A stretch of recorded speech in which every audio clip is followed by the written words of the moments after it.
What's up, you filthy flapjacks? My name is Wes, and you're listening to the Ear Coffee Podcast.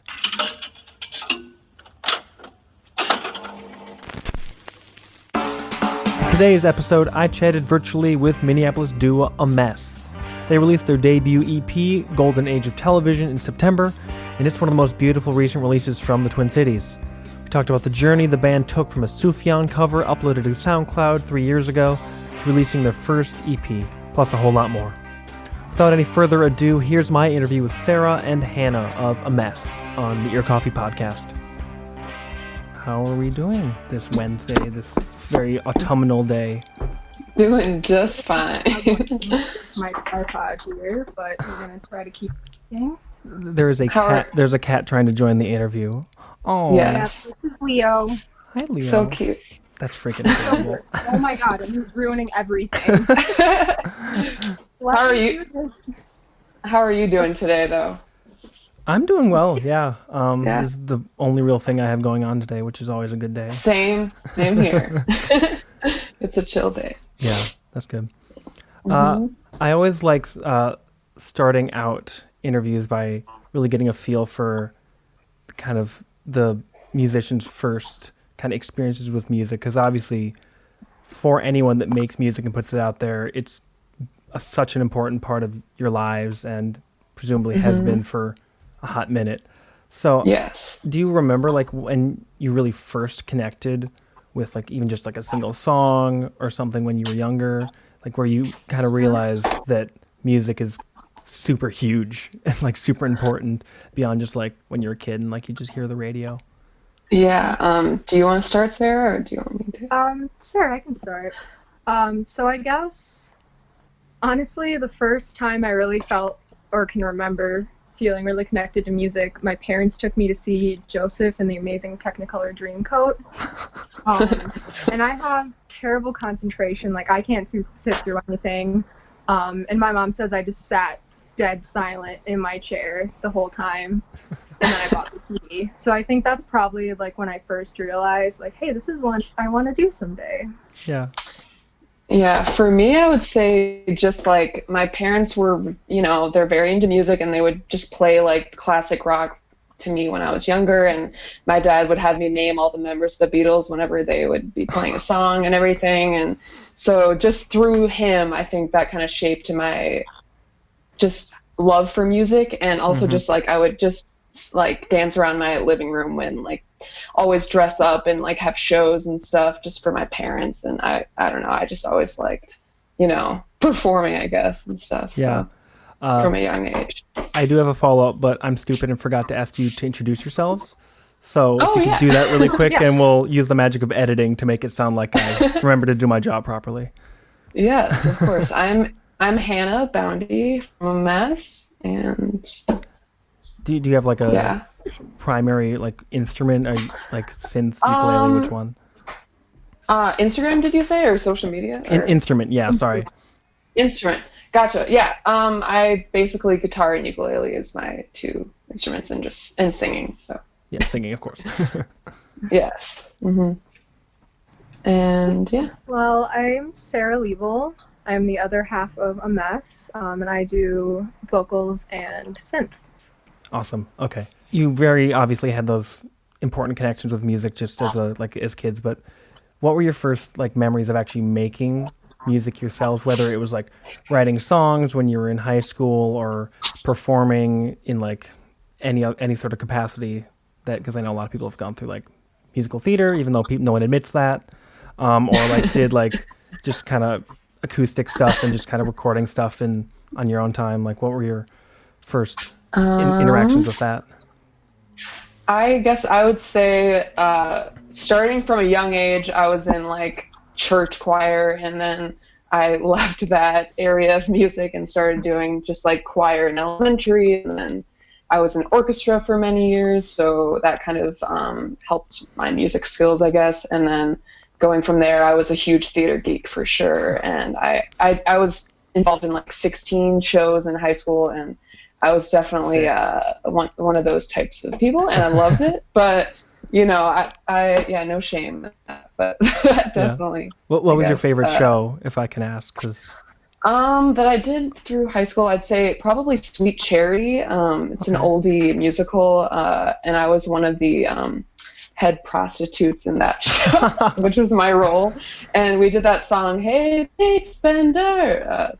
That's from Sweet Charity, and so that was quite interesting for a high school performance. But that was really I bet. yeah. Nice. What about you, Sarah? Yeah. So I forced my parents to put me in piano lessons when I was 5. They told me I couldn't do it until I learned how to read, and so I learned how to read, and then they had to let me play piano. And so, yeah, the first time I performed was on some little community room stage, probably playing like Twinkle Twinkle Little Star or something that easy. So that's kind of where I first started. And then, yeah, as it kind of went on, I realized that voice was probably my main focus, and so I also did musical theater, and I'll admit it. And yeah, choir, and then yeah, just a lot kind of leading up to where we settle into now. Yeah. Did you have a favorite show when you were in that phase that so many people love to bury? Did you have Did you have a favorite show? show Oh, like that you were in or involved with? Oh man. Well, let's see how many times I can mention this musical on the podcast. I was in Joseph and the Amazing Technicolor. Came full circle. Yeah, I was in 7th grade. It was really fun. So I like that one. And then my senior year of high school, we did the Drowsy Chaperone. Oh yeah. Oh, you know it? That's awesome. I think I've at least heard or like seen scenes from it or something. Yeah. Yeah. So that one was really fun too. And I would say that's probably my favorite I've done because it was also my last. Hmm. Yeah. Yeah, that's same with mine. And also something that I should mention is me and Sarah actually met in college a cappella. So that also was the reason why we're here today. Nerdy stuff. Yeah. Yeah. The new favorite thing to do during interviews is get people to dig up their theater kid past or like their a cappella stories. Seriously. We are open. We will talk there's- about it. Yeah. Yes. There's Um, probably so many. So that's how you two met, but a mess didn't kind of even really start to conceptualize until I think I saw on social media somewhere you did a Sufjan cover together. Yeah. Where, Oh my gosh. Why did you want to do like that song and kind of decide to even just like put a cover out together beyond just kind of like being friends and knowing each other through the a cappella group?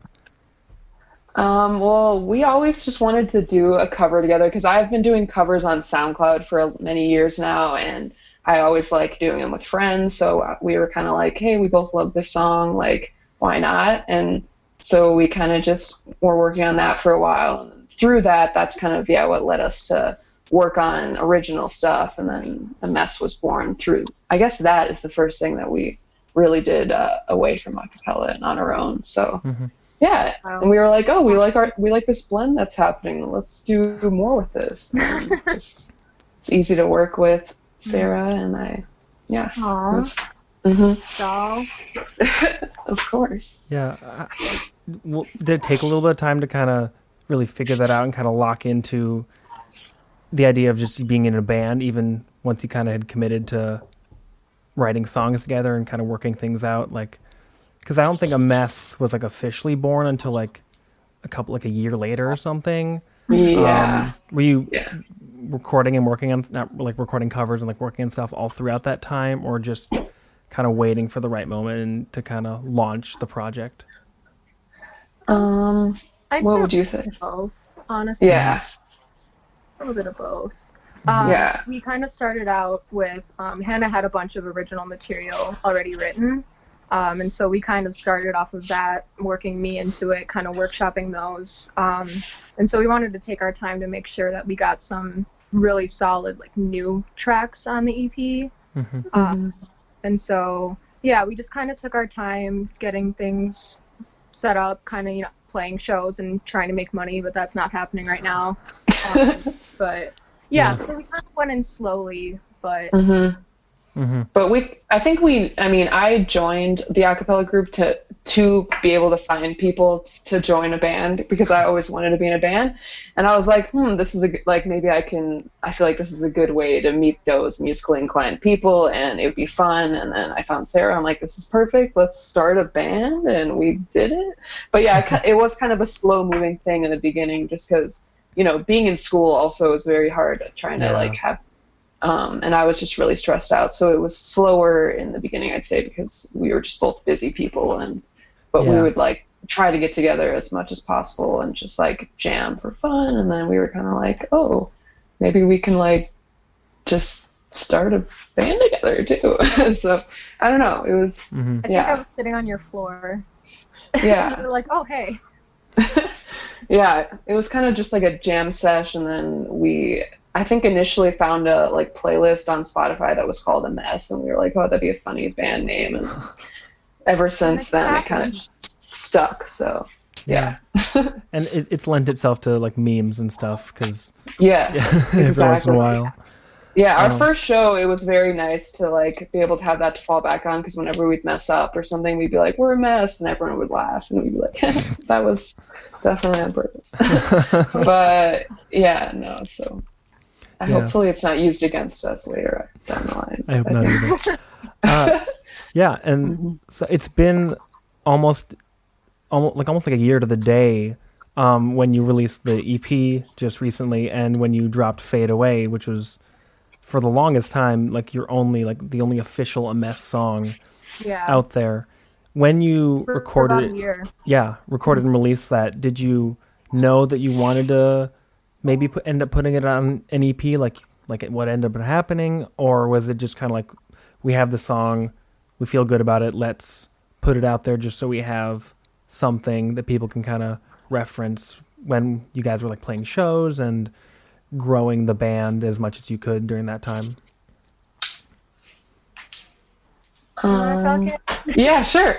So yeah, no, we initially when we recorded that, we knew that we wanted to do an EP eventually, but that was kind of like, I'd say, the song that we had been working on for the longest, and the first song that we picked out and said like, hey, let's do this together and let's make a single out of this. And then I think just that year ended up being, that was my senior year, and it was just very hard to like get back in recording, and like, so the EP did take longer, and I feel like it would have even come out sooner if I wasn't like in school for that time period. But yeah, I'd say, I guess initially when we recorded that, we had been just like focusing on that during that time, and then we tried to get out the EP as soon as possible, and we had recorded it maybe like, I don't know, like 6 months after like Fade Away or something. I don't know, something like that. Like the rest of them, or slowly, I guess, each song. And then COVID happened, and that was kind of a shit show. But I mean, because but the thing that was good about that was that we'd recorded everything before COVID even happened. So we were kind of then able to virtually like work on stuff, and thank God for the internet. Work on like mixing and stuff like that. Yeah, exactly. Yeah. So we got lucky with that, but I think we did initially say that we wanted to do an EP as we were recording Fade Away, like right off the bat. You dropped You Don't Want Me as kind of like the lead single, even if people didn't realize it at the time, in July, and now the full thing is out. Since I know you mentioned that, Hannah, you wrote songs kind of and been working on your own stuff for a while, was that ever like, did any of that evolve into the 5 songs we have on Golden Age of Television, or did you really want to make sure all 5 of these songs were written collaboratively? Because obviously like the performances, and like you can tell that it's super like fluid, and like how collaborative, and the way you two use your voices and everything like that, and just be solid with like the songwriting kind of being a partnership as well, or just talk a little bit about that. Yeah, I'd say so. A few of the songs on the EP are songs that I had written years ago, and then we just worked together to like kind of make them more our vibe together musically. But we're both, when writing songs, we do better kind of like in our own space writing, and then once we get together, we kind of like try to then mix our lyrics, I guess, together. But a few of the songs though were songs initially that I had written like 3 years ago, and just like hadn't really. Fade Away and Why Did You Leave are the 2 old ones, and then the ones we wrote after we started working together. Yeah. But yeah, luckily, like I said, with SoundCloud, I've had kind of been compiling a lot of originals from over the years, so it was cool to be able to take those and then work on them with Sarah and kind of create a whole different life to them, I guess. 'Cause, yeah. How much did they change once like you brought those songs to Sarah, and like do you kind of think of those even a little differently than the ones that maybe like Sarah either took a little bit of a lead on writing or were much more like of a partnership? Hannah definitely still writes more than I do because it takes me like 20 years to finish a song. But yeah, it was actually really easy to kind of like seamlessly transition from into Hannah's music and into mine. And then I had a little bit of experience on the, like booking shows side because I play with, a couple other groups. Sorry about my cat. No worries. So like she kind of took, a lot of the creative stuff while I was, helping out with trying to get shows booked. But then, of course, adding my own synth parts. I think I threw a verse into Why Did You Leave? Mm-hmm. But otherwise, yeah, most of these tracks are Hannah's. Okay. Yeah. I guess this is kind of going to be more of a Hannah question, but I'm still interested to hear what you both have to say about this. Pretty much all the songs seem very centered around kind of like love and its many facets, whether it's like a relationship, something that's unrequited, a breakup, just these very kind of existential but still really relatable things. Yeah. Is that how you always kind of find yourself writing? Is that like writing about the themes important to the two of you? And because it's obviously ended up on the EP, I figured it's at least a little important. Yeah, I guess just like how do you combine those like inspirations and those feelings and turn them into any of the songs that we have now or will be coming out in the future, whenever? Yeah, I feel like for this EP, like in a lot of the songs that I took and had written years ago, I initially wrote those in a very different headspace for me, I guess. And it was a way of coping, and so that's kind of why a lot of them have that theme of like, sadness and just like unrequited love, because it was like my first heartbreak. And it was actually the first time I was able to just have the inspiration to sit down and just write stuff. So I wrote a lot of songs during that period. But now I'm kind of trying to write like, not just sad songs. Like we all love a good sad song, but I'm a lot happier now than I was then. So I want to kind of bring a more happy tone to upcoming songs, good, yeah. I'd say. Yeah. But that's basically why these ones are kind of have that feeling. But I feel like everyone can relate with that. And, Yeah. We've both been burned pretty bad, so yeah, that's true. It comes out. Yeah. Even just like like the lyrics and the music are both very emotional on the EP, I think, and just I can imagine people just like listening to it and just kind of like a single tears just like shedding. Yes, exactly. That's what we want. We want to cry. I hope so, because mission accomplished, I'm pretty sure.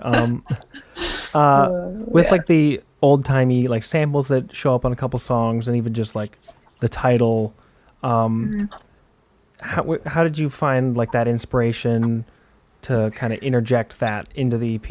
Even like it flows pretty well, but it still seems like it's kind of its own thing. Yeah. And where did that idea come from, and kind of how did you introduce that concept into like the songs and into the EP? Well, yeah, Sarah, it started. Yeah, I got this one. Okay. It started. We were doing our first photo shoot with our friend Kayla, Northern Voyages Photography. Shout out.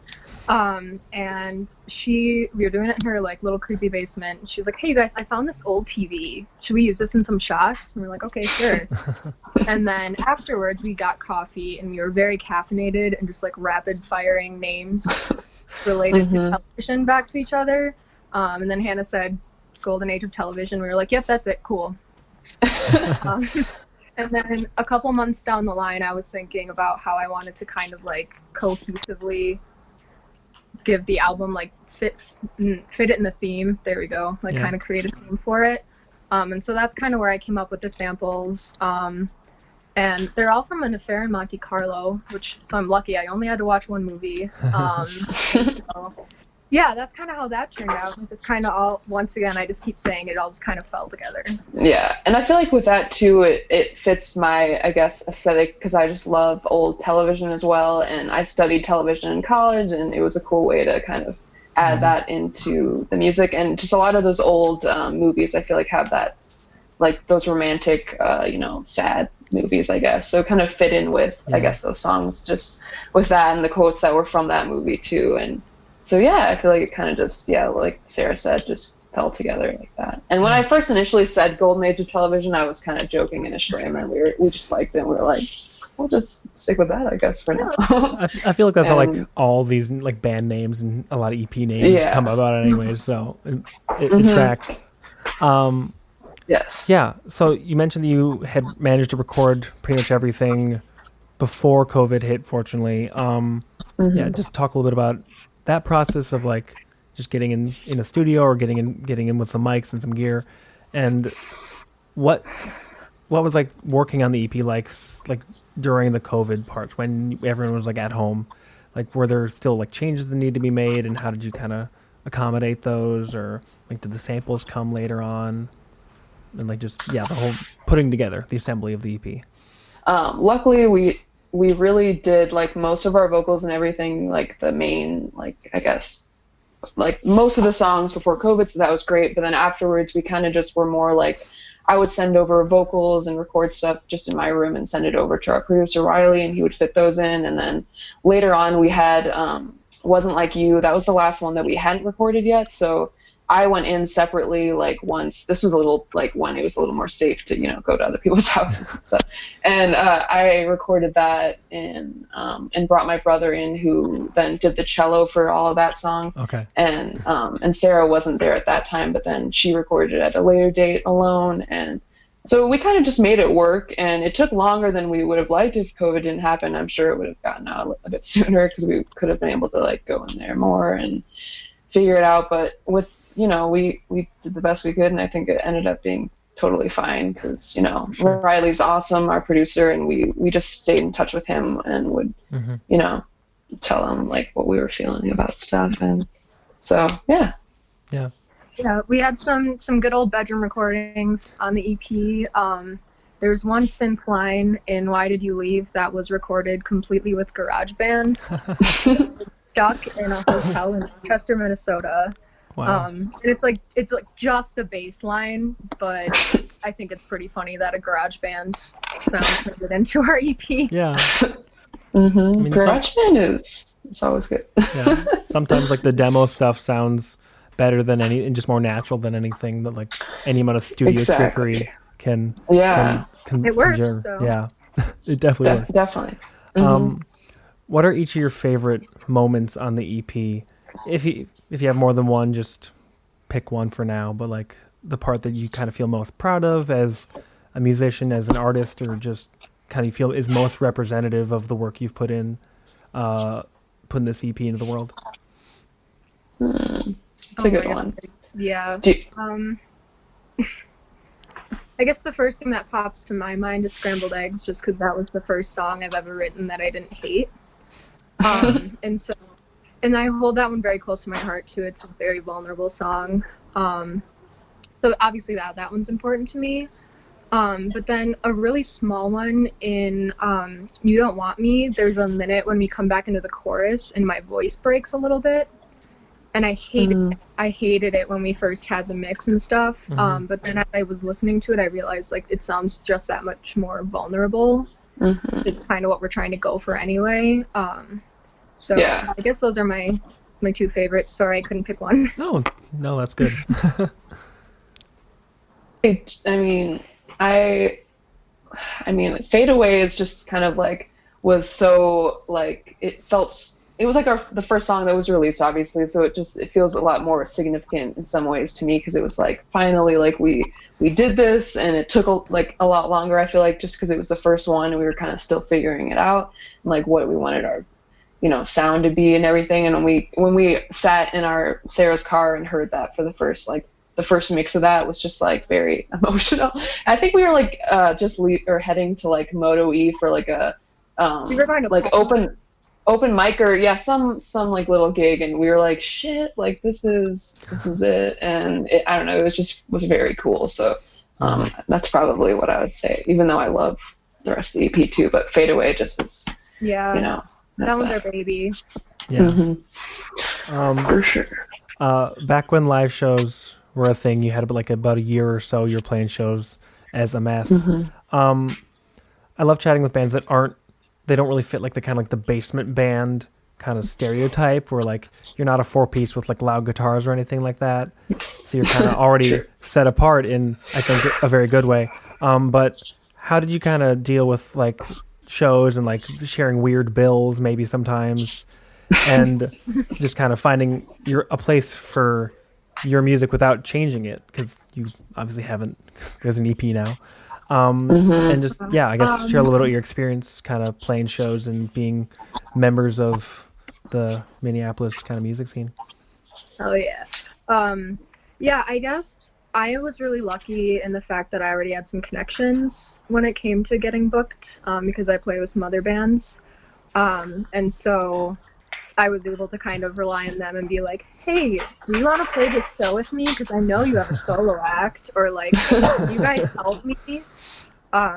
So between that and just sending a lot of emails and Facebook messages, we managed to, get some spots. Kitty Cat seemed to like us, so hopefully once it's safe, we can get ourselves back there. Yeah. I think that's probably my favorite place that we have, as a mess, have. Yeah, that was awesome. And we had a show like right before COVID was a thing, and I remember like leaving Kitty Cat and being like, hell yeah, that I felt really good about that. I hope that we get to play more shows like that. And then obviously that was in March, but yeah, no, I'm confident that we'll like get back out there eventually. And it just, right now it was a good time anyway to just be able to really, I guess, solely focus on the EP and just our music, I guess. But it'll be nice to be able to play again for sure. Yeah. And I do remember one time too, we played at a certain venue that wasn't really into our, I feel like, vibe. Sarah, I don't know if you're like, I don't know if I should say the venue or whatever, but I'm not going to. But they kind of were like get this coffee house shit out of here, they just weren't really vibing with us, and that kind of was kind of a slap in the face in the beginning. That's because he doesn't know how to mic an acoustic guitar. That was where yeah. And I remember just being like, is this what it's gonna be like? But then it got a lot better. It ended up being a really good show because at one point I realized that we're just not gonna have the sound we need. And so the show was pretty small. It was just probably like 20 people. Most of them were our friends. And so I was like, all right, we're going to just sit on the front of the stage and do it acoustic. And that's our second show ever. And it was actually received really well. And it was nice to have the support from all of our friends, that we can do this. And our music can be played in dive bars and basements and wherever we do. Yeah. Definitely. Awesome. Yeah. I know you mentioned before that like kind of going forward, you're both, again, really doubling down on like the collaborative nature, even with just the songwriting, because right now you're kind of basking in the release of an EP, which is obviously very, very deserved. But what does the future look like for a mess? Like songwriting wise, just kind of working on new stuff. Yeah. Even once time has passed since Golden Age has been released. Yeah, the night the EP dropped, I wrote 2.5 songs. So awesome, yeah. We're working on it. I haven't set any like solid plans, but it's happening. Yeah. Yeah, definitely. And I'd say kind of the same thing now that is out there and the EP's out there for the world. Like I am feeling a lot more just kind of like inspired to write a whole new like chapter of songs and like with a different vibe to them and just maybe like some tempo numbers. Yeah, maybe some dance numbers, who knows. But I don't know. But yeah, no, luckily with like, the interwebs and technology today, we were able to like virtually, still send some ideas back and forth and work on new stuff still. And so I'm confident we'll have some more songs coming out in the future soon. Yeah, hopefully. Yeah. Great. That's all of my, I guess, more serious or legitimate questions. But I always wrap up interviews by just asking what local music specially has been kind of keeping you company lately that you've just kind of had on repeat and just been vibing with lately. Just shouting out some of the friends, some of the other bands. Mental Space by the Immaculate Beings. That's what came to my mind first. Yeah. I'd say this band Dad Bod that are a new up and coming Minneapolis band. They've been doing a lot of cool stuff recently, and Callie in that band, she's also an a cappella girl at heart. So I think I knew her through that and everything. Yeah. So it's cool to see that our fellow a cappella people are also still doing music and A cappella solidarity. Yes. So yeah, no, you should check them out. They have some cool stuff. Oh no, they're one of my favorite bands. I love them so much. Oh really? Nice. Hell yeah. Yeah. Oh, That's awesome. they're so sick. Like they only have Yeah, like 6 songs out, and it's incredible. Yeah, they're really cool. For sure. Yeah, I'm a sure. fan. Yeah. Mhm. All right. Well, But on yeah. that note, thank you so much for taking a little bit of time to chat. Congrats on the EP. It's available wherever you get your music. Can people buy it on Bandcamp? Because it's good Yes. because Yeah. Bandcamp Friday.